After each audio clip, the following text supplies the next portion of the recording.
안녕하십니까. 자, 이번 시간은 국가직 9급, 자, 건축 구조 부분 해설 강의입니다. 자, 어떻게 문제 추리했는지 한번 보도록 할게요. 자, 전체적으로 문제를 보면 우리가 건축 구조는 쉬운 적은 없었습니다. 그죠? 난이도가 역시 높았고요. 저는 이제 이런 관점에서 여러분들하고 좀 얘기를 하고 싶어요.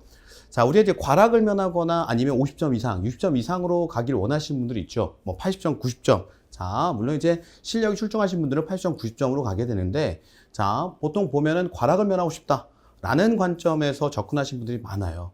자, 이번에 이제 과락을 면할 수 있는 문제. 자, 결국은 뭐냐면 꼭 맞춰야 되는 문제죠. 그죠? 우리가 과락 8개입니다. 8개 기준에서 우리가 일반적으로 한 5개 정도 알고 풀고 나머지 찍으면 8개 정도 완성이 되게 되는데, 그래서 5개 이상, 자, 여러분들 문제를 풀 수 있었는지, 자, 그걸 한번 분석을 해봤어요.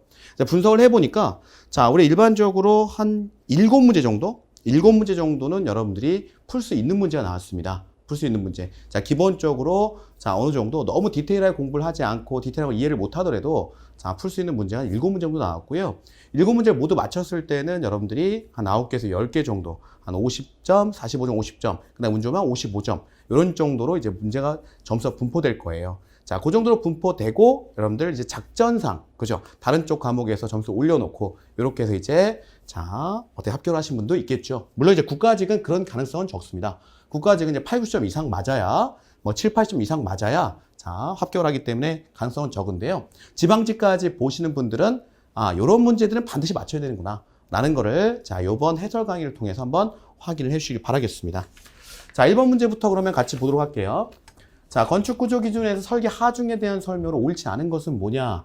이 문제는 반드시 맞춰줘야 되는 문제 중에 하나였어요. 그죠? 1번. 자, 집중 활화 중에서 작용점은 각 부조 부재의 가장 큰 하중 효과를 일으키는 위치에 작용하도록 한다. 그죠? 그 다음 2번. 고정하중은 건축 구조물 자체의 무게와 구조물의 생애 주기 중 지속적으로 작용하는 수평하중이 아니고 위에서 아래로 누르는, 즉 대부분이 자중이죠. 즉 구조물 자체의 자중이 고정하중의 대부분을 차지하고 있어요. 그건 중력 방향으로 계속 밑으로 내려오려고 그래요. 즉 연직하중, 수직하중 이렇게 표현을 하게 되죠.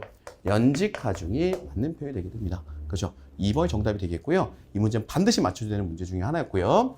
3번. 자, 풍하중은 각각의 설계 풍압에 유효수한 면적을 곱하여 산정한다. 4번. 지진하중은 지진에 의한 지반 운동으로 구조물에 작용하는 하중을 말한다. 좋습니다.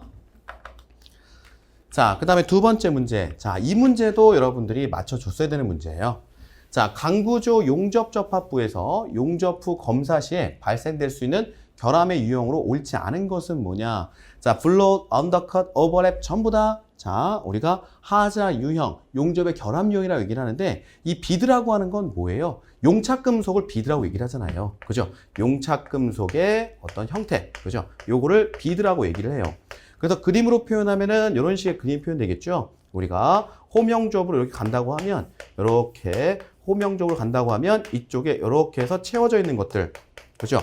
요걸 우리가 비드라고 얘기를 하잖아요. 그래서 이게 비드 선이 어떻네, 저떻네, 이런 얘기를 하는 거죠. 그죠? 요건 결함이 아니고 용접 과정에서의 어떤 용어, 명칭이라고 볼 수 있는 겁니다. 그죠? 1번이 정답이죠. 네, 꼭 풀어야 되는 문제고요. 자, 3번도 마찬가지입니다. 3번도 반드시 건져줘야 되는 문제 중에 하나였어요. 자, 철공히트 기둥에 축방향 주철근이 겹침 이용되어 있지 않을 경우 주철근의 최대 철근비는 어떻게 되느냐? 주철근의 철근비는, 자, 범위가 1%에서 몇 프로예요? 8%죠. 그죠? 8%. 최대 철근비 얼마입니까? 8%. 4번이 정답이 되는 문제였어요. 자, 이 문제 반드시 맞춰줘야 되는 문제 유형 중에 하나였다 라고 볼 수가 있고요. 자, 4번도 마찬가지입니다. 4번도 갖고 들어가야 되는 문제예요. 1번부터 4번까지는 맞춰줬어야 됩니다. 여러분들이 목표를 하고 있다. 꽈락을 맞지 않겠다. 그 다음에 어느 정도 50점 이상은 맞겠다. 라고 했으면 4번까지는 맞춰줬어야 돼요. 네. 자, 보통 경량 콘크리트를 사용하고 설계 기준 항복 강도가 400MPa, 즉 별도의 보정치를 쓰지 않는다. 그죠? 400MPa인 철근 사용할 경우 처짐을 계산하지 않아도 되는 일방향 슬래브의 최소 두께를 지조건에 따라 나타낸 것으로 옳지 않은 것. 슬래브 물어보고 있네요. 그죠? 슬래브. 리브에 대한 조건은 없죠. 그죠? 슬래브에 대한 조건을 물어보고 있죠. 자, 단순 지지 얼마죠? 20분의 1이죠. 그죠? 20분의 1. 자, 여기 틀린 거 찾으라고 했죠? 그죠? 자, 옳지 않은 것. 1번이 정답이네요. 나머지 1단 연속 24분의 1, 양단 28분의 1, 그 다음에 캔틸레버 10분의 1. 그죠? 1번이 정답입니다. 자, 이거 틀렸으면 공부 안 한 겁니다. 자, 5번 문제. 자, 이 문제 좀 어려웠어요. 근데 어려웠는데, 자, 문구를 갖고 여러분들이 풀어줄 수 있는 문제였어요. 그죠? 자, 5번. 우리나라 건축물 내진 설계 기준의 일반 사항에 대한 설명을 옳지 않은 것. 1번. 내진 성능 수준. 설계 지진에 대해 시설물에 요구되는 성능 수준, 기능 수행 수준, 즉시 복구 수준, 장기 복구 인명 보호 수준과 붕괴 방지 수준을 구분한다. 자, 오케이. 2번. 변이 의존형 감쇄 장치. 즉 감쇄라고 하는 것은 자, 어떠한 지진의 어떤 힘을 다른 힘 쪽으로 자, 변형을 시켜서 떨어뜨리는 걸 감쇄라고 얘기를 해요. 그죠? 변이 의존형 감쇄 장치다 라고 되어 있고 하중응답이 주로 장치 양단부 사이의 상대 속도요. 네, 여기 틀렸죠. 그죠? 상대 속도에 의해 결정되는 감쇄 장치로서 추가로 상대 변이 함수에 종속될 수 있다. 그죠? 네. 자, 우리가 감쇄 장치는 우리가 크게 두 가지로 분류를 해요. 변이 의존형 감쇄 장치하고 속도 의존형 감쇄 장치가 있습니다. 속도 의존형 감쇄 장치가 있어요. 의존형 감쇄 장치. 자, 지금 여기 보기 2번에는요. 상대 속도에 의해 결정된다라고 했기 때문에 얘는 뭐에 대한 설명이냐면 바로 속도 의존형 감쇄 장치에 의한 설명이에요. 자, 그리고 변이 의존형 감쇄 장치는 뭐에 의해서 결정되겠습니까? 자, 감이 오죠. 자, 얘는 상대 변이에 의해서 결정이 돼요. 상대 변이에 의해서 결정된다. 그렇죠? 이게 틀린 거예요. 2번이 정답이 되겠고요. 뒤쪽에 나와 있는 추가로 상대 변이 함수에 종속될 수 있다? 반대예요. 그렇죠? 자, 속도의 의존형은 상대 변이 함수에 종속될 수 있고요. 그게 컨트롤 안 되니까. 그리고 자, 변이 의존형 감쇄 장치는 반대로 상대 속도가 컨트롤 안 되니까 상대 속도의 함수에 종속될 수 있습니다. 그렇죠? 반대로 써져 있어요. 그렇죠? 자, 여튼간 2번에서 설명하는 거는 속도 의존형 감쇄 장치에 대한 설명이다. 그렇죠? 네, 저렇게 풀어줄 수 있는 방법이 있다는 얘기죠. 왜냐하면 건축구조, 공무원 건축구조는 계속 새로운 문제를 내요. 그죠? 체계 없고 이런 문제들 계속 내려고 노력을 하죠. 그죠? 그 노력을 했을 때 여러분들이 감각적으로 이렇게 풀어줄 수 있는 능력. 왜냐면 이런 건 문제 많이 풀어봤을 때 생기는 능력이에요. 자, 2번이 정답되고요. 3번. 성능 기반 내진 설계, 엄격한 규정 및 절차에 따라 설계하는 사양 기반 설계에서 벗어나서 목표로 하는 내진 성능 수준을 달성할 수 있는 다양한 설계법에 적용을 허용하는 설계다. 그죠? 너 마음대로 한번 해봐. 그죠? 네. 자, 법규는 이렇게 규정 절차 있지만 자, 그거 따지 말고 일단 성능만 낼 수 있으면 너 마음대로 해봐. 요거죠. 자, 4번. 응답 스펙트럼, 집안 운동에 대한 단자유도 시스템의 최대 응답을 고유주기 또는 고유 진동수의 함수로 표현한 스펙트럼이다. 그죠? 네. 맞는 표현이 되겠습니다. 자, 5번 어려웠어요. 자, 6번도요. 6번도 여러분들이 물론 이게 기초적인 문제는 아닙니다. 기초적인 문제는 아니지만 자, 풀 수 있었던 문제예요. 근데 제가 이걸 꽈락 자, 면하는 7문제 넣지는 않았어요. 7문제 넣지는 않고 자, 그래도 풀 수 있는 문제 중에 하나다라는 겁니다. 자, 철콘크리트 기초판 설계에 대한 설명으로 옳지 않은 것은 뭐냐라고 물어봤고요. 자, 조족조벽체를 지지하는 기초판의 최대 개수인 모멘트를 계산할 때 위험 단면은 벽체 중심과 단부 사이에 4분의 1 지점으로 한다? 틀렸어요. 어디야? 2분의 1 지점이죠. 중간 지점. 2분의 1 지점을 하죠. 그러니까 여러분들 교재에 보면 이런 그림들이 그려있을 거예요. 이렇게. 자, 여기에 조적이 들어가죠. 조적. 자, 석공. 그 다음에 뭐 벽돌. 다 전부 다 조적이에요. 자, 그리고 기초판 있고요. 기초판 있고. 기초판 연단에서. 그죠? 기초판 연단. 자, 기초판과 자, 조적조가 만나는 연단과, 그죠? 연단과, 자, 그리고 요 중심부 있죠? 중심 부분에서 요거를 B라고 하면 위험 단면은 요 사이, 2분의 1 지점의 요 부분을 위험 단면이라고 얘기를 하잖아요. 그죠? 요 부분을 위험 단면이라고 한다. 즉, 2분의 1 B 지점. 그죠? 요 사이값, 중간값, 2분의 1 지점의 위험 단면이 형성되는 거잖아요. 그죠? 자, 그래서 정답 몇 번이에요? 2분의 1 지점으로 한다. 이렇게 정리하는 게 맞겠다라는 겁니다. 네. 자, 1번이 정답이 되고요. 나머지 2, 3, 4번 여러분들이 자, 읽어보시길 바라겠습니다. 자, 그 다음에 7번. 네. 네. 자, 요것도 일반적으로 교재에 있는데 여러분들이 딱 잡아내서 풀긴 좀 쉽지 않았다라는 겁니다.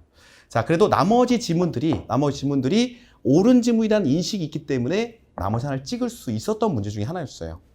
자, 조적식 구조의 재료 및 강도 설계법에 대한 설명으로 옳지 않은 것은 뭐냐라고 물어봤고요. 자, 1번 시멘트 성분을 지닌 재료 또는 첨가제들은 에폭 수지와 그 부가물이나 페놀, 성면섬유 또는 내화 점토를 포함할 수 없다. 오케이. 자, 맨날 있다라고 하고 그게 답이었죠. 2번. 모멘트 저항 벽체 골조의 설계 전단 강도는 공칭 강도의 강도 감소 계수 0.8을 곱하여 선정한다. 맞습니다. 3번. 그라우트의 압축 강도는 조적 객체 강도의 1.3배 이상. 계속 나오는 질문. 4번. 보강근의 최소 힘 직경은 직경 10mm에서 25mm까지는 보강근의 몇 배예요? 6배죠. 그죠? 6배고요. 자, 그리고 직경 29mm, 35mm까지는 8배로 하죠. 직경이 커지면 커질수록 힘 직경이 커지는 거잖아요. 그죠? 네. 그 메커니즘을 풀어주면 그대로 풀 수 있는 문제 중에 하나였어요. 네. 4번이 정답이 되겠습니다. 자, 8번 문제. 이런 문제 나쁜 문제죠. 아주 나쁜 문제예요. 네. 문구 하나 딱 바꿔놓고 문제를 낸 거예요. 자, 8번 문제. 자, 프리스트레스 콘크리트 부재의 설계에 대한 설명으로 옳지 않은 것은 뭐냐? 1번. 프리스트레스 콘크리트 휨 부재는 미리 압축을 가한 인장 구역에서 개수화 중에 의한 인장 연단 능력 크기에 따라 비균열 등급, 부분균열 등급, 완전균열 등으로 구분한다. 맞는 것 같죠? 그죠? 왜냐면 항상 우리가 비균열, 부분균열, 완전균열 이렇게 세 가지 구분한다. 이렇게 공부를 했으니까. 근데 여기서 틀린 게 뭐냐면 바로 이 부분이에요. 개수화 중에서 하는 것이 아니고 사용화 중에서 진행을 합니다. 사용화 중. 네, 사용화 중. 하중 개수가 붙지 않은 사용해 중을 갖고 자, 정리를 한다라는 거예요. 1번이 정답이 되게 되는 거죠. 그죠? 자, 나머지 2, 3, 4 여러분들이 한번 읽어보시길 바라겠습니다. 자, 나쁜 문제였고요. 네, 감히 나쁜 문제라고 합니다. 이런 문제를. 그 다음에 9번 문제. 자, 과도한 처짐. 이거는 이상한 문제죠. 그죠? 네, 제가 막 이렇게 격한 표현을 쓰면 안 되는데, 자, 이 문제는 이상한 문제예요. 너무 찾기가 힘들고, 물론 이제 딱 알고 있으면 바로 풀 수 있는 문제인데, 지문 자체가 너무 헷갈리게 지문을 내놨어요. 자, 과도한 처짐에 의해 손상되기 쉬운 비구조 요소를 지지 또는 부착하지 않은 일방향 바닥 구조의 최대 허용 처짐 조건을 옳은 것은 자, 정답은 2번이죠. 활화 중에 의한 순간 처짐이 부재 길이 360분의 1 이하. 그죠? 2번이 정답이고 1번은 자연스럽게 틀린 말이 되겠죠. 똑같은 지문이니까. 자, 그 다음에 3번과 4번은 자, 맞는 표현이에요. 맞는 표현인데 우리가 얘기하는 일방향 바닥 구조에 대한 규정이 아니고 이 규정은 지붕 또는 바닥 구조에 대한 규정이에요. 자, 그래서 규정 자체가 다른 쪽에서 자, 요 부분에 대한 규정이 아닌 다른 규정에서 지문을 갖고 왔어요. 그래서 요것에 대한 맞고 틀리고 판단이 되는 게 아니고 요것과 관계없는 내용이 되는 거예요. 관계없는 내용. 그죠? 관계없는 내용이 지문 나와버렸어요. 그래서 요거는 맞건 틀린 건 그냥 관계가 없기 때문에 그냥 틀린 말이에요. 3번, 4번은. 그래서 2번이 정답이 되게 된다라는 겁니다. 네, 조건으로 옳은 것은 2번. 제가 이상한 문제, 나쁜 문제 얘기하는데 이렇게 문제 내면 너무 힘들어요. 수험생들은. 그죠? 네, 너무 힘들다. 왜냐면 이걸 다 여러분들이 아마 암기하고 공부를 했을 거예요. 공부 열심히 하신 분들은. 물론 열심히 하신 분들만 외웠겠죠. 그죠? 그러면 이게 다 맞는 말들이거든. 맞는 말들이에요. 맞는 말들인데 갑자기 여기서 옳은 것인데 다 옳은 것이 2번, 3번, 4번이 다 옳으니까 문제가 틀린 것인가? 1번을 찍어버린다고. 그죠? 네, 그런 오류가 발생할 수 있습니다. 자, 그래서 9번은 2번이 정답이고요. 자, 단정 지어서 설명하면 그게 답이다. 그죠? 네. 10번 문제 볼게요. 자, 비구조 요소의 내진 설계에 대한 설명을 옳지 않은 것은 뭐냐? 파라펫. 건물 외부의 치장 벽돌 및 외부 치장 마감 석재는 내진 설계 수행되어야 되죠. 그죠? 무너지면 큰일 나니까 다 떨어져 내려 버리니까요. 그죠? 2번. 비구조 요소의 내진 설계는 구조체의 내진 설계에 분리할 수행할 수 없다. 요게 틀렸네요. 자, 보통 일반적으로 비구조소라고 하는 것은 건축적 비구조소가 있고, 그 다음에 전기 및, 그 다음에 기계, 그죠? 우리가 장치라고 하죠. 뭐 냉동기, 그 다음에 뭐 송풍기, 배관, 요런 어떤 비구조소가 있어요. 비구조소가. 건축적 비구조소 대표적인 것은 커튼월, 요런 것들 얘기를 하는 거고, 그죠? 장막벽, 그죠? 요런 것들 칸막이, 요런 것들 얘기를 하는 거고, 그리고 자, 그 외에 또 비구조소하고 있는 것이 뭐냐면 기계, 전기, 요런 장치나 배관, 요런 것들에 대한 것들이 있어요. 앞에서 얘기하는 건축적 비구조소 같은 경우는 내진 설계, 구조체 내진 설계하고 같이 진행을 해줘야 돼요. 왜냐하면 구조체하고 같이 자, 지어지기 때문에. 하지만 장치 부분이라고 하는 것들, 냉동기, 그 다음에 송풍기, 그리고 자, 뭐 냉각탑 이런 것들은 별도 분리해서 따로 설계를 해주게 돼 있어요.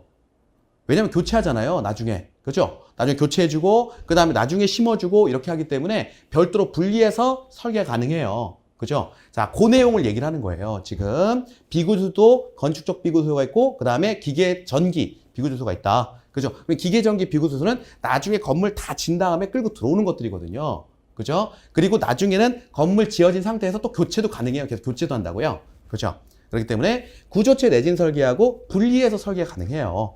그죠? 그 내용을 얘기를 하는 거죠. 2번이 정답이 되겠고요. 3번, 건축 비구조소는 캔틸레버 형식의 구조에서 발생하는 지점 회전에 의한 수직방의 변이를 고려하여 설계해야 된다. 좋고요. 4번, 설계 중에 의한 비구조소의 횡방향 혹은 면의 방향의 휨이나 변형이 비구조소의 변형 한계를 초과하지 않아야 된다. 좋습니다. 나머지 일반적이고요. 요거. 근데 이제 문제 많이 풀어보신 분들은 이렇게 문제가, 이런 지문이 나오면 이게 이상하다라는 생각을 하실 거예요. 그죠? 네. 그래서 문제 많이 풀어봐야 됩니다. 자, 11번. 이거 꼭 가져가야 되는 문제예요. 11번. 오랜만에 나왔죠? 1번, 2번, 3번, 4번, 그 다음에 11번이에요. 그죠? 자, 목구조에 사용되는 구조용 합판의 품질 기준 옳지 않은 것. 그죠? 자, 접착성으로 내수인장 전단 접착력이 0.7MPa 이상. 그 다음에 함수 13% 이하. 그 다음에 목접합부 최대 전단력의 40%에 해당하는 값이 700N 이상. 그리고 모접합부의 최대 모폭기 강도가 60N이 아니고 얼마예요? 90N 이상. 그죠? 네. 꼭 갖고 가야 되는 문제. 90N 이상. 그죠? 4번이 정답이 되겠습니다. 자, 그 다음에 12번 문제. 자, 12번 문제는 용접이라는 말이 포인트가 되는 거예요. 용접 H형광. 그죠? 용접 H형광의 외부의 판폭 두께비는 어떻게 되느냐. 용접할 경우에는, 용접으로 구성되어 있을 경우에는, 자, 단면차 반경이 고려되지 않는다라는 거. 자, 그 부분이 포인트가 되는 문제였습니다. 그래서 람다는 T분의, 그죠? T 웹분의 H, 이렇게 표현을 하잖아요. 그죠? 그리고 여기서의 H는 large H의 마이너스 2T 플랜지, 이렇게 표현을 하죠. 만약 용접이 아니고 일반 조건이라고 그러면 여기에 2의 단면 반경까지, 2차 반경까지 같이 large H에서 빼줘야 되거든요. 근데 용접에서는 이게 없다. 그죠? 이렇게 들어간다. 라는 얘기입니다. 자, 그러면 저 형상을 우리가 그려보면, 이렇게 포지션이 될 거예요. 포지션. 자, 포지션 된다. 높이가 500. 그 다음에 폭이 200. 그리고 T, 웹이 10. 그 다음에 T 플랜지가 얼마예요? 16. 이렇게 들어가는 문제죠. 그죠? 그럼 바로 요거를 여기다 그냥 집어 넣으면서 풀어볼게요. T 웹은 얼마예요? 10이고요. 그 다음에 H는 large H가 500이죠. 그죠? 높이. 그리고 마이너스 2T 플랜지. 마이너스 2 곱하기 플랜지 16. 이렇게 들어가죠. 그죠? 그럼 요거 계산하면 얼마 나와요? 468? 네, 46.8 나오나요? 46.8. 요게 468이죠. 그죠? 468. 나누기 18이니까 46.8. 2번이 정답이죠. 그래서 이 문제의 포인트는 용접이다. 그죠? 용접. 만약 용접이란 말이 빠져 있으면 우리가 단면이차 반경이 주어져 있어야 돼요. 그죠?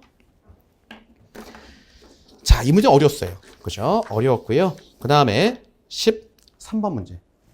자, 이 문제도 갖고 들어가야 되는 문제 중에 하나였어요. 그죠? 계속 반복되는 지문이었기 때문에 갖고 들어갔어야 되는 문제예요. 기출문제 계속 반복됐던 지문이기 때문에.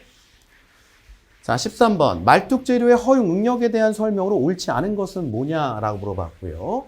1번. 기성 콘크리트 말뚝의 허용 압축력은 콘크리트 설계 기준 강도의 최대 4분의 1까지를 말뚝 재료 허용 압축력으로 한다. 계속 나오는 질문이잖아요.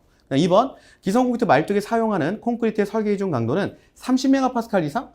이로 하고 허용 지적은 말뚝의 최소 단면에 대해 구하는 것을 한다. 30MPa. 저게 틀렸잖아요. 계속 나온 질문. 30MPa이 아니고 얼마예요? 35MPa잖아요. 그죠? 네. 2번 정답이 돼요. 그죠? 3번, 4번 여러분들 읽어보시면 되겠습니다. 이 문제는 여러분들 갖고 하셔야 되는 문제예요. 네. 문제용 중에 하나다. 자, 그 다음에 14번. 자, 이 문제는요. 자, 국어를 잘하는 사람이 풀었어요. 국어를 잘하는 사람. 국어를 잘한다는 건 뭐냐면 그 문장을 보고 이 문장이 한문으로 사양이라고 써 있으면 사양이면 우리가 규격, 그다음에 뭐 시방 이런 것들이죠. 그죠? 사양이 뭐냐? 그죠? 현장에서 사양 그 재료의 사양이 어떻게 돼? 그죠? 네. 그 구조체는 어떤 사양으로 정리했어. 이런 식으로 사양이라는 뜻이 뭔지를 알면 풀 수 있던 문제예요. 자, 볼게요.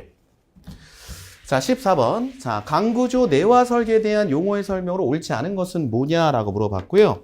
내화강, 그죠? 내화강, 크롬, 몰디브덴 등의 원소를 첨가한 것은 600도의 고온에서도 황복점이 상온의 3분의 2 이상 성능이 유지되는 강제. 네. 모르죠? 그죠? 네. 몰라. 이거 어떻게 다 기억을 하고 있습니까? 그죠? 아, 그렇구나. 넘겨요. 자, 다음 2번. 설계 화재. 자, 건축에 실제로 발생하는 내화 설계 대상이 되는 화재의 크기. 맞습니다. 그죠? 요거에 따라서 설계를 하는 거잖아요.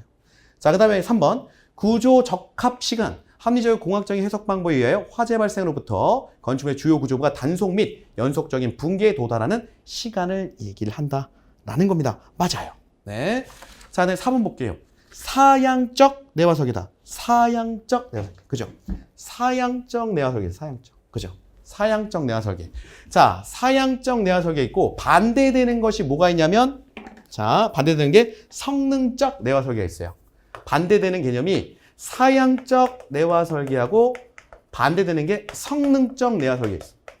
성능적. 이 사양적 내화설계라고 하는 건 뭐냐면 건축 법규,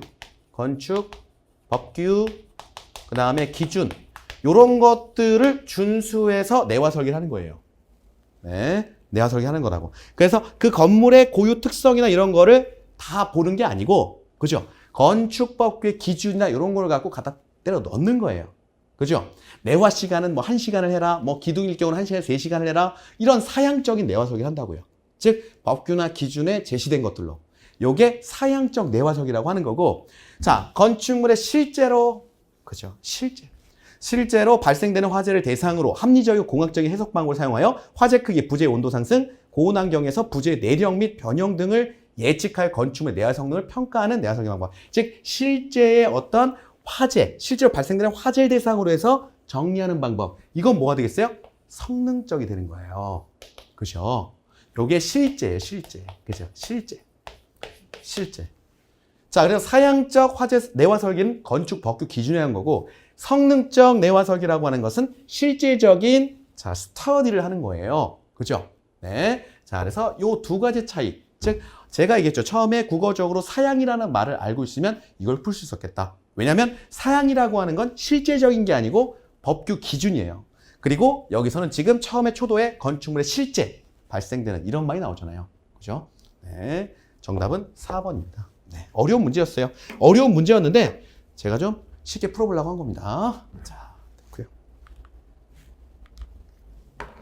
자, 15번 갖고 가야 될 문제예요. 그죠? 네. 갖고 가줘야 되는 문제죠. 그죠? 이것도 풀어줘야 되는 문제예요. 건축 구조의 구조 역학 중에서 쉬운 유형 중에 하나예요. 그죠? 자, 꾸준히 나오는 유형 중에 하나고요. 자, 15번. 자, 그림과 같은 두 단순 지지보에서 중앙부 처짐량이 동일할 때 자, P2분의 P1의 값은 어떻게 되느냐? 라고 물어봤죠. 자, 여기는 지금 단순 보고 집중하중이 중앙에 딱 내려 꽂고 있어요. 그죠? 이럴 때 우리가 처짐량은 어떻게 구해요? 델타 맥스는 48 2i분의 PL 3승 이렇게 구하잖아요. 그죠? PL 3승. 그렇다면 우리가 P1의 P2 요걸 물어봤죠. 그죠? P1의 P2. 자, 그러면 얘네가 같대요. 처짐량이 같대요. 그럼 같다라고 보고 풀죠. 48 2i분의 P1이 작용하고 있고 그 다음에 L이 얼마예요? 지금 첫 번째 게 13승. 그죠? L이 10m니까 10의 3승. 요 그림 갖고 하는 거예요. 요것과 그 다음에 두 번째 그려진 것이 처짐량이 똑같답니다. 그죠? P2에 곱하기 길이가 5죠. 5의 3승. 얘네들 다 없어져도 되겠죠. 그러면 얘는 P1의 10의 3승은 P2의 5의 3승이 되고, 그죠? P2분의 P1이니까 얘 1로 넘기면 되겠네요. 그죠? P1의 P2, 그죠? 는 얘 1로 넘기죠? 그러면 자, 10의 3승 분의 5의 3승이 되겠죠. 그죠? 네. 5의 3승. 자, 그럼 볼게요. 그죠? 그러면 요거 풀어주면 어떻게 되는 거죠? 10분의 5. 그죠? 10분의 5. 네. P2가 1로 넘어가고, 그 다음 얘가 1로 넘어가죠. P1분의 P2인가요? P2분의 P1이야. 그죠? 문제에서 잘못했죠? 그죠? 요게 잘못됐어요, 여러분들? 자, 잘못되면 잘못된 얘기를 해야겠죠? 그죠? 다 풀고 나서, 자, 당황했죠? 그럼 요게 바뀌어야 되지? 그죠? P1분의 P2잖아요. 그죠? 네? P1분의 P2. 자, 풀고 나다 보니까 답이 자, 제가 원하는 답이 안 나올 것 같은 느낌 들죠? 그죠? 바꿔주는 거예요. 그죠? 그러면 어디 넘어가야 돼요? 자, P1분의 P2니까 얘가 1로 넘어가면 되겠다. 그죠? 그러면 자, 자리 바꿔서 이렇게 되겠죠? 그죠? 네. P1이 넘어가고 얘가 1로 넘어가게 되는 거죠. 그래서 5분의 10 이렇게 3승 이렇게 잡힙니다. 그러면 5분의 10을 3승으로 묶으면 이렇게 묶어지고 2의 3승 얼마가 되는 거예요? 8 이렇게 되겠죠. 그죠? 네. 정답은 뭐예요? 정답은 4번. 그죠? 네. 자, 우리 문제 PT에 큰 오타가 있었죠? 그죠? 이 오타 때문에 8분의 1이 나올 뻔했어요. 그죠? 자, P1분의 P2 이렇게 풀어도 된다. 자, 이 문제는 꼭 가져가야 되는 문제다라고 한 게 뭐냐면 단순 단순 보에 집중하면 작용할 때 델타 맥스는 48 2i분의 P1 3승이다. 이것만 알고 있으면 풀 수 있는 문제예요. 그죠? 이것만 알고 있으면 풀 수 있어요. 이게 같다라고 하고 푸는 거잖아요. 물론 여러분들이 계산 연습이 안 돼 있으면 못 풀어요. 이 뒤쪽에 있는 산수가 어렵거든. 그죠? 근데 이건 여러분 노력해 주셔야 돼. 그죠? 네. 자, 정답은 4번입니다. 자, 그 다음에 16번. 네, 아마 대부분의 학생들이 자, 찍었을 거예요. 네, 이해합니다. 16번. 찍는 게 오히려 낫다. 그죠? 네, 왜냐면 문제 푸는데 시간이 한 5분 걸려요. 이런 문제들은 한 5분 걸린다. 상당히 복잡한 계산식이고, 자, 수학적인 머리가 필요한 겁니다. 그죠? 수학이에요, 수학. 일종의 수학. 자, 16번. 그림과 같이 단순 지지보에 삼각형 분포 하중이 작용 시 지점 A로부터 최대 힘 모멘트가 발생하는 전까지의 거리는 얼마냐? 지점 A로부터 결국 어디까지 최대 힘 모멘트가 발생하는 어느 지점까지를 구한다. 즉, 요 X값을 구하라는 얘기죠. X값 구한다. 그러면 여기까지는 어느 정도 설계가 돼요. 근데 여기서 X값을 구하려고 이 부분을 아무리 딜이 복구해도 문제가 안 풀려. 왜냐면 여기는 이렇게 X로 끊었을 때 여기가 뭐가 되냐면 사다리꼴이 돼버려요. 하중이. 그럼 사다리꼴 되면 상당히 복잡해집니다. 그죠? 하중에, 자, 우리가 합점을 찾기도 어렵고 하기 때문에 삼각형으로 끌어낼 수 있는 방안을 여러분들이 찾아내야 돼요. 그 방안이 뭐냐면, 그러면 이렇게 딱 끊고, 그럼 여기서부터 여기까지로 구하면 되겠네. 그죠? 여기서 여기까지는 6의 마이너스 뭐가 되는 거예요? 6 마이너스 X. 이렇게 되겠네요. 그죠? 6 마이너스 이렇게 되겠다. 그럼 6 마이너스 X이기 때문에, 여기를 이렇게 해서 구해주면 되겠구나. 그럼 여기 삼각형이니까 나중에 합점으로 해서 어딘가를 찍어서 구해주면 되겠구나. 요거는 편하네요. 그죠? 그럼 이쪽을 구한다? 이쪽을 구하려니까 누구를 알고 있어야 돼? 자, 요 VB. 자, B 지점의 반력을 알고 있어야 된다. 그래서 요거부터 구하고 시작을 하면 되겠구나. 라는 생각이 떠올라야 돼요. 어려운 거죠. 그죠? 어려운 거예요. 저도 이 문제를 순간적으로 보면 여기까지 이 생각까지 끌고 가는데 한 10초, 20초 걸려요. 자, 그리고 10초, 20초 걸리면 바로 수행에 옮기죠. 첫 번째, VB를 구해야 되는구나. 그러면 VB 산출. 자, 시그마. 반대쪽에 있는 A 지점의 모멘트가 제로다. 합이 제로다. A는 제로. 요걸 갖고 풀어줘야겠구나. 그죠? 자, 시그마 A는 자, 첫 번째 크게 보면 W의 오메가죠. 오메가의 요거에 대한 하중에서 요 합력에서 이렇게 도는 거죠. 그죠? A점을 기준으로 해서 자, 전체적으로 자, 높이가 오메가죠. 오메가고 길이가 얼마예요? 전체 길이가 6m죠. 전체 길이. 그죠? 여기서 여기까지. 그죠? 등변부파 중에 길이가 6m예요. 6m인데 요 하중은 삼각형이니까 2분의 1을 하고요. 자, 그다음에 거리는 어떻게 돼요? 거리는 자, 얘를 자, 이렇게 해서 이 정도만 남겨놓고 지울게요. 거리는 전체가 6m니까 3등분해. 그죠? 3등분 하면 2m, 2m씩 3등분 하면 합점은 어디 생겨요? 요 점에 생기죠? 그죠? 네. 2대 4대 2, 2대 1 지점에 생기게 됩니다. 그렇죠? 2대 1 지점에. 그죠? 자, 합점이 생기는 게 2m 지점에 생긴다는 얘기죠. 그죠? 요 거리가 얼마예요? 합점이 2m. 여기서 합력이 발생한다는 얘기예요. 그죠? 그럼 합력이 발생하면 얘는 이렇게 플러스 방향에 돌겠죠? 그럼 플러스로 되는 거고요. 그럼 곱하기 2. 네, 상당히 어렵죠? 그죠? 자, 그리고요. 자, 그 다음에 우리가 구하고자 하는 거 얘를 돌려줘야겠죠? VB를 돌려줘야 돼. 그럼 VB가 이렇게 돌겠죠? A점을 기준해서 마이너스 방향으로 몇 m의 간격을 두고 6m의 간격을 두고 마이너스 VB 곱하기 6. 그죠? 는 제로. 네, 이렇게 정리를 하면 됩니다. 자, 그 다음에 우리가 여기서 VB를 여러분 산출하면 얼마 나오냐면 10 VB를 산출하면 오메가가 그냥 딱 떨어져요. VB 산출하면 이 오메가 딱 떨어진다고. 오메가로 딱 떨어져요. 이 답이. 네. 자, 여러분들 산수로 푸세요. 이거는 왜냐면 이거 없어지고 요거 없어지니까 그냥 오메가로 떨어지는 거죠. 그렇죠? VB는 오메가 이렇게 떨어집니다. 그 다음에 두 번째 이제 자, 우리가 구하고자 하는 걸 이제 구해주면 되죠. 자, 좀 지우고. 자, 이걸 어떻게 1분 안에 풉니까? 그죠? 1분 안에 어떻게 풀어요? 그죠? 1분 안에 어떻게 풀어? 우리가 구하고자 하는 건 x다. 그 다음에 여기서부터 여기까지 자, 6-x다.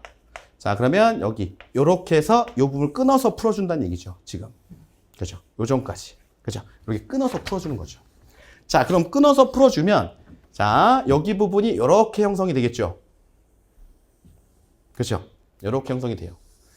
그러면 얘는 높이가 원래 오메가였던 놈인데 높이가 줄어들죠. 얼마만큼 줄어드냐면 전체 6대, 그렇죠? 전체 길이 대 요만큼의 길이 비율로 줄어들 거예요. 6만에서 x 비율로. 그렇죠? 자, 요걸 찾아내야 돼요. 자, 그렇게 줄어든다. 그러면 우리가 자, 구하고자 하는 네, v는 그죠? 자, 구하고자 하는 v. 그죠? 구하고자 하는 v는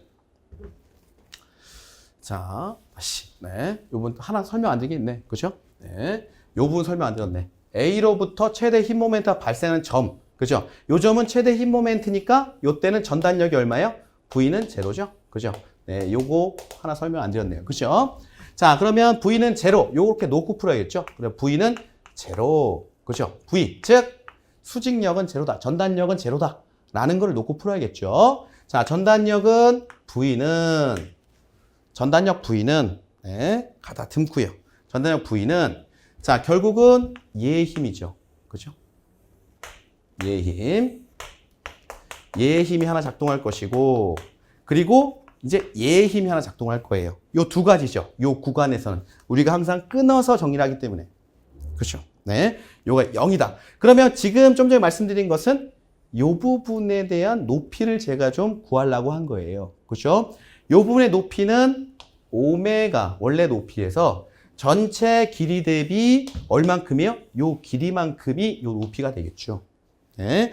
자, 그거를 표현해 주면 우리가 어떻게 되냐면 전체 길이가 6m였고요. 그리고 그 중에서 6-x 자, 오메가 중에 요 정도로 포지션이 되겠다. 라는 얘기예요. 그죠? 요 정도로 포지션이 되겠다.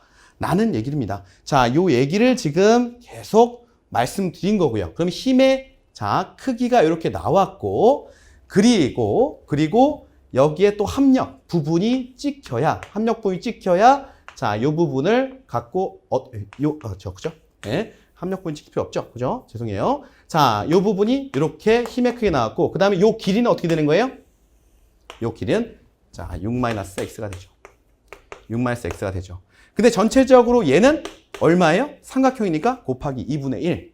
이렇게 해야 뭐가 됩니까? 저 등변삼각형. 새로 우리가 구성한 이 등변삼각형의 크기가 되게 되는 겁니다. 그죠? 네. 그리고 나서 뭘 더하면 돼요? 요거죠? 그죠? VB. 그죠? 플러스 VB. 이렇게 더해주면 되죠. 자, 근데 방향을 보니까 이 등변분포 하중은 밑에 방향으로 되어 있죠. 즉 마이너스 방향이에요. 마이너스 방향. 이렇게 정리가 되겠습니다. 자, 대단한 문제예요. 대단한 문제. 자, 그럼 요거 산수까지 저랑 한번 같이 해보죠. 네. 자, V는 다시 정리해보면 자, VB는 오메가였죠. 오메가로 다시 적을게요. 오메가 마이너스 오메가의 6분의 6-x에 곱하기 자, 6-x에 곱하기 2분의 1 이렇게 정리되죠. 자, 그리고 오메가 마이너스 오메가에 얘는 이쪽으로 옮길 수가 있겠죠. 6분의 자 6-x에 6-x 그죠? 자 곱하기 2분의 1. 자 요걸 좀 합쳐볼게요. 자 마이너스 6분의 6-x의 제곱이 되죠. 그리고 6 곱하기 2 해버리죠. 그러면 여기가 12. 요게 결국 얼마라는 얘기예요? 제로. 그죠? 자 이렇게 됐다. 그러면 양변을 자 오메가 분의 1로 나눠주자. 양변을 오메가 분의 1로 나눠주자. 그러면 요게 1이 되죠. 그리고 요거는 없어져. 요것도 1이 되죠. 그죠? 자, 그리고 0 곱하기 오메가 되니까 그냥 0이 되고요. 다시 정리하면 1-12분의 6-x의 제곱은 얼마? 제로. 그죠? 자, 변을 한번 바꿔볼게요. 변을 바꿔보자. 자, 요쪽 쓸게요. 자, 변을 바꿔보면 12분의 6-x의 제곱은 뭐가 돼요? 1이 되죠. 여기로 가니까. 그죠? 그게 된다. 자, 여기로 넘겨주면 6-x의 제곱은 12. 그죠? 자, 양쪽에, 자, 루트를 씌워주면 어떻게 돼요? 6-x는 12. 그죠? 그러면 x는 어떻게 됩니까? x는 여기로 넘어가고 얘가 이리로 넘어도 되겠죠? 얘가 루트 12가 되겠죠? 루트 12. 그죠? 루트가 되겠죠? 제곱 없애주고 루트가 되니까. 자, x 넘어오고 얘를 넘어오면 6- 루트 12. 다시 정리하면 6-2 루트 3. 여기까지. 자, 정답은 3번이죠. 이걸 어떻게 1분 안에 풀어요? 그죠? 네. 자, 저도 한 5분 걸릴 겁니다. 그죠? 계산을 계속 해야 되니까. 그죠? 네. 자기가 1분 안에 풀었다. 그러면, 제가 존경할 거예요. 그죠? 자, 그럼 이 문제 정리 한번 해볼게요. 네. 고득점을 위해서 한번 정리 한번 해보자. 네. 정리 한번 해보자. 자, 첫 번째, 이 문제 포인트. 자, 다음 그림과 같이 단순 지지부의 삼각형 등분법이 작용 시 지점 A로부터 최대 힘 모멘트가 발생한 전과의 거리를 구해봐라. 자, 그러면 최대 힘 모멘트가 발생한다? 힘 모멘트 발생한다? 요거는 뭐예요? 전단력이 제로다. 즉, 다른 말로, 자, V는 제로다. 그죠? 요런 가정이 하나 나오게 돼요. 그죠? 자, 그리고 A점으로부터 거리를 구해서 자, x를 구하는 건데 요 A점으로부터 구하려고 하니 그죠? 구하려고 하니 자, 나중에 끊어서 잡힐 게 사다리꼴이 예상된다. 아, 그러면 안 되겠구나. 그러면 어디? B점을 기준해서 6-x 부분을 구하는 게 낫겠구나. 그러면 나중에 우리는 요 부분에 대한 뭐예요? V는 제로를 구하는 것이 목적이 되게 됩니다. 그러면 요쪽은 지금 주어져 있고요. 요거를 우리가 반력을 구해줘야겠구나. 요 반력을 구한다고 했으니까 자, 요 모멘트 A가 제로다 라고 하고 VB를 구해야겠구나. 그죠? 자, VB를 구했으면 자, 요 부분의 자, V값, 즉 하중과 요 부분의 하중의 합은 제로다 라고 놓고 풀어주게 되는 내용이 되겠죠. 그죠? 주의할 것은 요 부분의 하중을 구할 때 자, 새로운 오메가가 탄생하게 되는데 요 오메가는 원래 오메가에서 전체 6m 중에 자, 비중을 따지면 6-x 비중으로 오메가를 잡아주셔야 돼요. 그죠? 그래서 전체적인 전단력이 제로다라는 것을 놓고 풀어주시면 답이 나오는 문제였습니다. 자, 대단히 어려운 문제였고요. 여러분한테 이거를 시험장에서 직접 풀라고 하지는 못해요. 그죠? 네, 저 또한 한 5분 걸려서 풀 수 있는 문제예요. 그죠? 3분에서 한 5분. 그죠? 저도 문제 계속 풀어봤으면 한 3분이면 풀겠죠. 근데 여러분들 직접 이 문제를 맞닥뜨리면 5분 걸려요. 그죠? 그래서 이런 문제는 맨 뒤에 빼놓으세요. 맨 뒤에 빼놓고 자, 시간이 되는 한 풀어주시는 게 좋습니다. 이 문제를 붙잡고 오래 붙들고 있으면 뒤에 문제를 못 풀어요. 자, 오케이. 자, 3번 정답이 되겠고요. 자, 그 다음에 17번 문제 같이 한번 보도록 하겠습니다. 자, 강구조 모멘트 골조의 내진 설계 기준에 대한 설명으로 옳은 것은 뭐냐라고 물어봤습니다. 그죠? 자, 1번 부분. 특수 모멘트 골조의 접합부는 최소 0.03 레디안이 아니고 얼마예요? 0.04 레디안이죠. 0.04 레디안의 층간 변이각을 발휘할 수 있어야 된다. 자, 그 다음에 2번. 자, 특수 모멘트 골조의 경우 기둥 외주면에서 자, 접합부의 계측 힘 강도는 0.04 레디안의 층간 변이에서 적어도 저기 맞네요. 보공칭 소성 모멘트의 몇 프로 이상을 유지된다? 80%. 그죠? 80%. 자, 3번. 자, 중간 모멘트 골조의 접합부는 자, 0.02 레디안의 층간 변이를 발휘할 수 있다. 3번 정답이 되고요. 4번. 보통 모멘트 골조의 반응성 계수는 3이 아니고 얼마예요? 3.5. 네, 무지하게 어려운 문제입니다. 이 문제는요. 자, 3번이 정답이 되겠다. 자, 그 다음에 18번 문제 한번 볼게요. 18번 문제. 자, 18번 문제도 아이디어로 풀어주는 문제죠. 자, 그림과 같은 캔틸레버형 구조물의 부재 AB에서 지점 A로부터 힘 모멘트가 제로가 되는 점과의 거리는 어떻게 되느냐라고 물어봤어요. 결국 AB 부재에서 어느 점, 그죠? 힘 모멘트가 제로가 되는 점이 있나 봐요. 모멘트가 제로가 되는 점이 있나 봐요. 그죠? 여기에 거리 X를 구해달라라고 하는 문제입니다.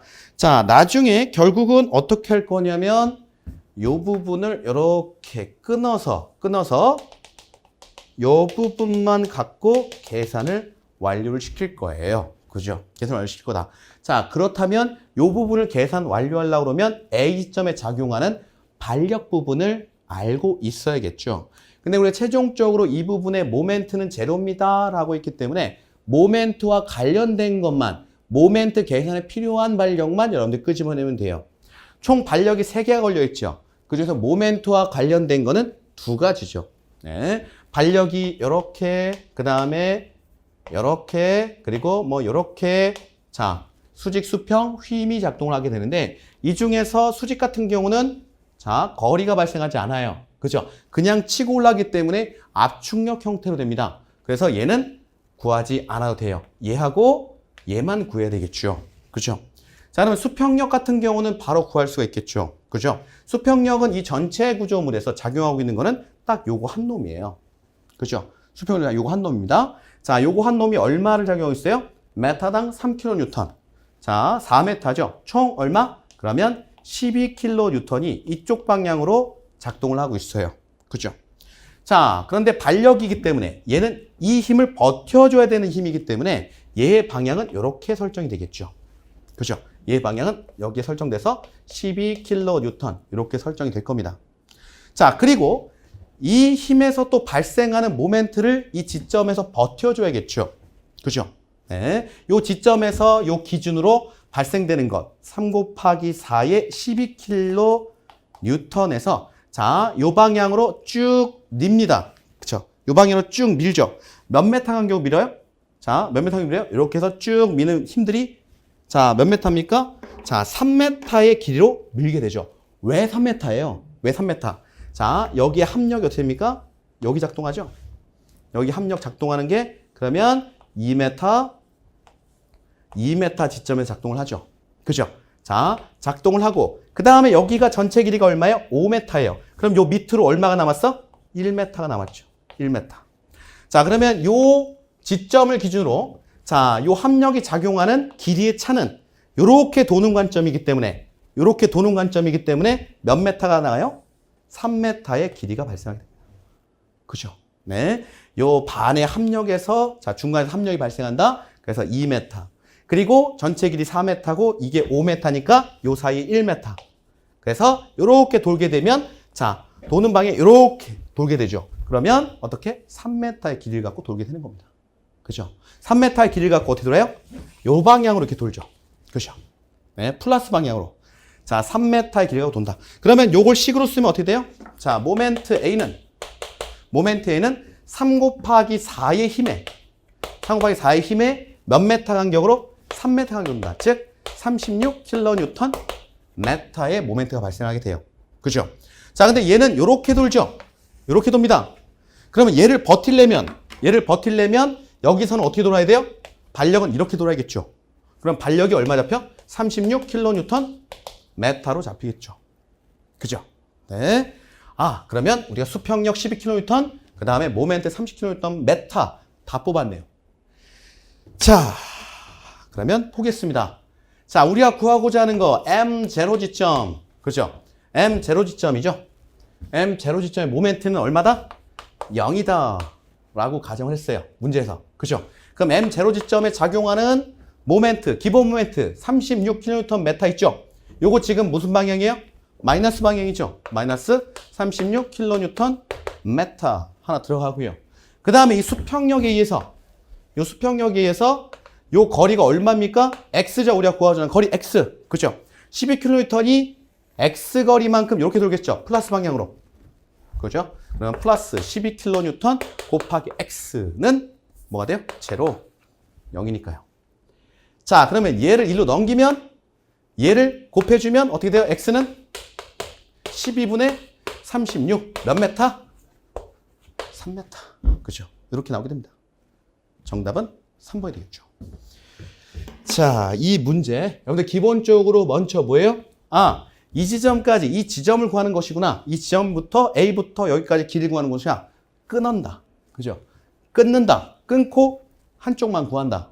그죠? 한쪽만 구한다고 가정하고 여기에 지금 모멘트를 구하는 거니까 모멘트에 관계된 힘만 여러분 찾아내면 돼요. 그죠? 다행히도 다른 지점이 없기 때문에 간편하게 전부 다 모멘트와 그 다음에 수평이 바로 구해줘요. 네. 자, 정답은 3번이 되겠습니다. 자, 됐고요. 자, 그 다음에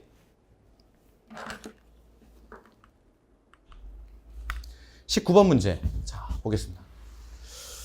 자, 그림과 같이, 자, 그림이 없네요. 그죠? 네, 그림과 같은 길이가 L인 압축제가 부재의 중앙에서 횡방향 지되어 있을 경우 이 부재의 면내 방향 탄성자구라 중은 어떻게 되냐? 자, 다행히도 이제 면의 부분은 아예 고려하지 않는다라고 단서가 잡혀 있어요. 편하게 풀면 되죠. 자, 전체 이렇게 잡혀 있고, 자, 여기에 지점, 그 다음에 중간에 자, 이렇게 지점이 잡혀 있고요. 그 다음에 여기 또 지점이 이렇게 잡혀 있어요. 요 타입이죠. 요 타입으로 정리가 되어 있어요. 그리고 전체적으로 길이가 L인데, 그죠? 여기를 다시 아주 친절하게도 반으로 나눴어요. 2분의 L, 2분의 L로 나눠놨죠. 그죠? 네. 그래서 여기 같은 경우는 흰지지점, 흰지점이기 때문에 어디를 구해도 상관이 없어요. 요쪽을 구해도 상관없고, 요쪽을 구해도 상관이 없어요. 네. 요쪽을 구해도 상관이 없고, 요쪽을 구해도 상관없다. 그러면 아무 데나 구하자. 그럼 요거 구합시다. 그죠? 요거 갖고. 네. 요거 구하면, 자, 우리가 기본 공식, 네. 기본, 탄성자굴 나중에 기본 공식. PCR은 파이 제곱의 2i의 자, KL의 제곱. 요거 구해주는 거죠. 그죠? 근데 여기가 흰지점이니까 우리 K값, 자굴류 길이 개수는 얼마 나와요? K는 1.0 이렇게 나올 거예요. 그죠? 자, 그러면 K 곱하기, 자, 1.0 곱하기 길이는 얼마입니까? 2분의 1이죠? 그죠? 그쪽 구하기로 했으니까 2분의 1의 제곱 분의 파이 제곱의 2i 이렇게 들어가죠. 그죠? 자, 그러면 여기 밑에는 뭐가 돼요? 4분의 L제곱이 되죠? 그죠? 분의 자, 4분의 이게 4냐? 그죠? 2의 제곱은 4니까요. 4의 L제곱분의 뭐가 돼요? 파이 제곱의 2i가 되죠? 자, 그러면 요거 앞으로 t 나오면 L제곱분의 파이 제곱의 2i 이렇게 되겠죠. 정답 몇 번입니까? 그러면 3번이 정답이네요. 그죠? 이렇게 풀어주는 문제다. 자, 단순한 유형의 문제였습니다. 자, 그 다음에 20번 문제. 자, 콘크리트 구조의 설계 원칙과 자, 기준에 대한 설명으로 옳지 않은 것은 뭐냐? 라고 물어봤습니다. 1번, 용접이형 철망을 제외한 전단 철근의 설계 조항 부분은 500MPa를 초과할 수 없다. 용접이형 철망은 벽체 적용할 때 600MPa까지 적용 가능하죠. 그래서 저것을 제외한 이런 말을 한 거예요. 그다음 2번, 철 콘크리트 부재축에 직각으로 배치된 전단 철의 간격은 600mm 초과할 수 없다. 오케이. 그 다음에 3번, 자, 콘크리트 구조물의 탄산화 내구성 평가에서 탄산화에 대한 허용 성능 저하 한도는 탄산화 침투 깊이가 철근의 깊이까지 도달한 상태를 탄산화에 대한 허용 성능 저하 한계 상태로 정한다. 말 되게 어렵죠? 자, 이게 뭐냐면 우리가 탄산화라고 하는 거는 내구성 평가의 척도예요. 그 콘크리트가 얼만큼 탄산화됐느냐. 예전에 이걸 중성화라고 표현했어요. 중성화가 되면, 즉 알칼리성이었던 콘크리트가 알칼리성을 잃으면 그 콘크리트는 내구성이 다 됐다라고 표현을 해요. 그죠? 자, 그 내용을 얘기를 하는 거예요. 그래서 내구성이 다 되면 재건축하십시오 이렇게 나와요. 그죠? 더 이상 쓸 수가 없으니까. 보통 내구성 평가 연한을 판단할 때 이런 걸 쓴다. 자, 그 다음에 4번. 자, 크리프 개사에 사용되는 콘크리트 초기 접선 탄성 계수는 할선 탄성 계수의 0.9배로 한다? 네, 틀렸죠? 자, 이게 뭐예요? ECI. 그렇죠? 자, 초기 접선 탄성 계수는 1.18배라죠. 1.18배의 할선 탄성 계수. 요렇게 식이 정리되죠. 그죠? 초기 접선 탄성 계수는 할선 탄성 계수의 1.18배를 해줍니다. 네, 4번이 정답이 되겠네요. 자, 이렇게 해서 20문제 풀어봤습니다. 네, 목이 쉬겠네요, 제가. 원래 이제 해설 강의를 이렇게 목이 쉴 정도 하면 안 되는데, 아까 구조 문제 풀면서 구조 문제는 제가 나와서 푸는 것도 어려워요, 사실. 네, 푸는 것도 어렵다고요. 자, 푸는 것도 어렵고 시간도 많이 걸려요. 자, 그래서 자, 그 문제는 참 쉽지 않았다, 그죠? 네, 목이 쉴 정도로 풀었네요, 그죠? 자, 보면 제가 꼭 건져야 되는 문제가 있었어요. 여러분들 1번, 2번, 3번, 4번 그리고 11번, 13번, 15번 문제. 자, 꼭 건져줘야 되는 문제 한 7문제가 있었습니다. 그죠? 이런 7문제를 건지지 못하면 불합격하는 거예요. 그리고 꽈락을 맞는 거고요. 그래서 꼭 건져야 되는 문제를 꼭 건지겠다. 그죠? 네. 그런 관점으로 여러분들이 열심히 학습을 해주시길 바라겠습니다. 그리고 우리가 이제 일반적으로 문제를 냈는데 그 문제가 엄청 어려운 문제도 있어요. 구조역학도 지금 3문제 중에, 자, 4문제 나왔죠? 4문제 중에 한 문제는 특히 16번 문제는 건들기가 정말 힘들고, 그냥 건드렸다고 해도 시간이 너무 오래 걸린 문제형이에요. 자, 이런 문제를 잡으려고 공부하면 너무 지치고 결국 잡기가 쉽지는 않습니다. 자, 기본적이고, 자, 우리가 꼭 풀어야 되는 문제를 꼭 잡을 수 있도록 공부를 하십시오. 네. 자, 그렇게 해야 여러분들이 기본적으로 차근차근 점수가 올라가고요. 그리고 차근차근 점수 올라가는 과정에서 합격 영광을 누릴 수 있을 겁니다. 자, 수고 많으셨습니다. 감사합니다.